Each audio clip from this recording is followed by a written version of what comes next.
እሺ ወንድማችን እናመሰግናለን።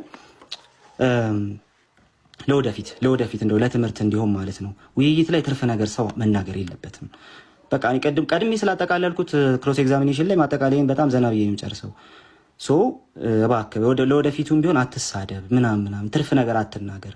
እንደዛ ስታደርግ ጥሩ አይደለም። በቃ በደብ ሊወያየ ትሁት ሆኖ የሚመጣውን ሰውም ችግር ውስጥ ከተዋለ። ስለዚህ እባክህ እንደው ለወደፊት አትሳደብ። ዛሬ እንደዚህ ሃርድ የሆንኩብህ ስለተሳደብክ ነው። ባለፈው ነግሬ አላቆምክም። ስለዚህ በቃ ምንም ማድረግ አልችልም። ለማንኛውም ግን ወንድማችን 80 አሃዱን ምን ያደርጋል? ይደግፋል። ዛሬ 66ቱ ላይ ጥያቄ እንዲጠይቅ ወይ ደግሞ ጀስት ዲፌንስ ያቀረብኩትን ነገር እንትን እንዲያደርግ እድል እየሰጠሁት ነበረ። በጣም ክፍት አድርጌ ነበር የሰጠሁት ማለት ነው። ኦኬ፣ በጣም ክፍት አድርጌ ነበር የሰጠሁት። ነገር ግን በየትኛውም አይነት መልኩ 66ቱን አልሞገተም። ጭራሽ እኔ ያቀረብኩለትን ነገር ሁሉንም አልሞገተውም። ምክንያቱም 66ቱ ኢንዲስፒዩታብል ነው፣ ምንም ማድረግ አይቻልም። ስለዚህ ዛሬ ሜዳው የነበረው 80 አሃዱ ላይ ነው። 66 ወይ 80 አሃዱ ነበረ ጉዳዩ፣ 80 አሃዱ ላይ ነበር። ለማንኛውም ግን ከአንተ በፊት በዚህ ጉዳይ ላይ እንወያይ ያልናቸው እዚሁ ቲክቶክ ላይ ያሉ ሰዎች በጣም ብልህ በሆነ መልኩ 80 አሃዱ ሲኖዳል አይደለም አንወያይም በዚህ ላይ። ምክንያቱም ይኸው ሊገዛ ሊቃውንት 80 አሃዱ ሲኖዳል አይደለም ስለሚሉ አበ መልከ ጼዴቅ 78 መጽሐፍት እንቀበል ይላሉ፣ ሌሎቹ 76 መጽሐፍት እንቀበል ይላሉ። አይታል። ምክንያቱ ደግሞ ምንድነው? እንዲህ አይነት ሀሳብ የሚቀበል 80 አሃዱ ሲኖዳል አይደለም፣ አለቀ። ስለዚህ በጣም አሪፍ ነገር ነው። በቃ እንደ ብልህ ኦርቶዶክሳዊ እዚህ ላይ አንወያይም ብለውን ነበር። አንተ ግን ብልህ ያለውን ኦርቶዶክሳዊ ነህ፣ ተወያየህ። በቃ እንትኑ ደግሞ ይሄ ነው፣ ውጤቱ ደግሞ ይሄ ነው። 80 አሃዱ ላይ ኦኬ፣ 80 አሃዱ ላይ ለምን ደግሞ አንቀበለው ሲባል 80 አሃዱን አንደኛ መጽሐፍ ቅዱስ እንደ ቤተክርስቲያን እንደ መጽሐፍ ቅዱስ ያልተቀበለቻቸው አስቀድሞ የነበረች ቤተክርስቲያን ያልተቀበለቻቸውን መጽሐፍት ስለሚቀበል ነው። ይኸው 8ቱ የሥራ መጽሐፍት ኩፋሌ፣ ሄኖክ፣ ዮሴፍ ወልደ ቅድም ጠይቄ እንዳልመለስከው በየትኛውም ቤተክርስቲያን ተቀባይነት የነበራቸው መጽሐፍት አልነበሩም በምንም ተአምር ማለት ነው። አይ ሄኖክ ሌሎቹ ጋር ስላልነበረ ብለህ ስታስተምር ሰምቻለሁ። ግን ደግሞ ሄኖክ ነበረ፣ ምክንያቱም ሄኖክን ጠርጡለስ ራሱ ጠቅሶታል አልከን። አይታል። መጽሐፉ በተወሰኑ ሰዎች ዘንድ ይታወቃል፣ ግን እንደ ቀኖና መጽሐፍ አይደለም እንትን የሚደረገው፣ እንደ ቀኖና መጽሐፍ አይደለም የሚቆጠረው ነው። ይሄ የመጀመሪያው ነገር ነው። ስለዚህ እነዚህ መጽሐፍትን እንደ ቀኖና መጽሐፍ መቁጠር በጣም ደስ የማይል ነገር ነው።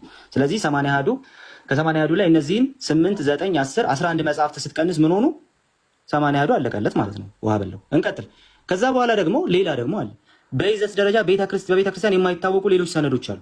ኦኬ፣ አንደኛው መቃቢያን፣ ሁለተኛ መቃቢያን፣ ሶስተኛ መቃቢያን። የእናንተ ቤተክርስቲያኑ መጽሐፍ ጭራሽ በቤተክርስቲያን ታሪክ የማይታወቅ ቃየን አቤልን የገደለው በሴት ቀንቶ ነው ይላል። አንደኛ መቃቢያን ምዕራፍ 23 ላይ ቃየን አቤልን የገደለው በሴት ቀንቶ ነው ይላል። ይሄንን የትኛውም አባት አልጠቀሰውም። ይሄን መጽሐፍ ማንም አልጠቀሰውም። ተረፈ ባሮክ ኦኬ፣ ሌላ ስሙ ማለት ነው ወንድማችን። ለወደፊት ራሱ ተረፈ ባሮክ ሌላ ስሙ ማን እንደሚባል ታውቃለህ? አራተኛ ባሮክ ይባላል።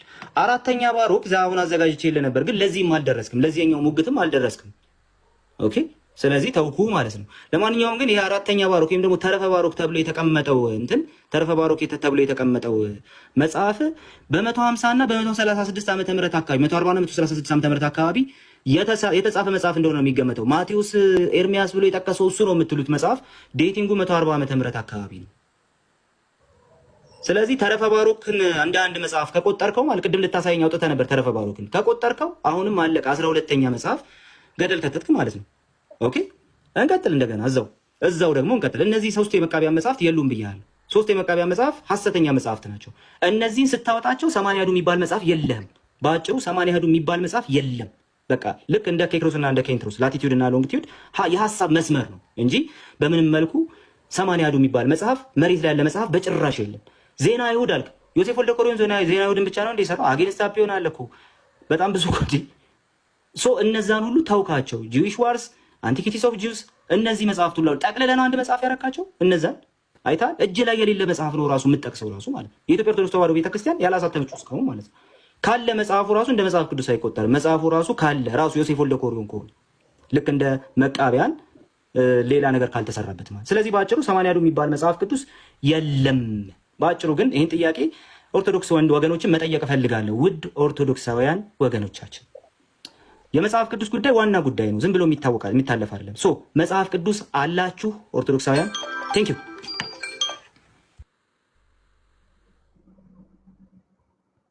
ኦኬ፣ ጥሩ ጨርሳለሁ ብዬ ተስፋ አደርጋለሁ።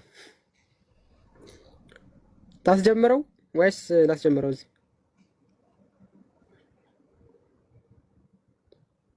አስጀምር። ቆይ ላስጀምርልህ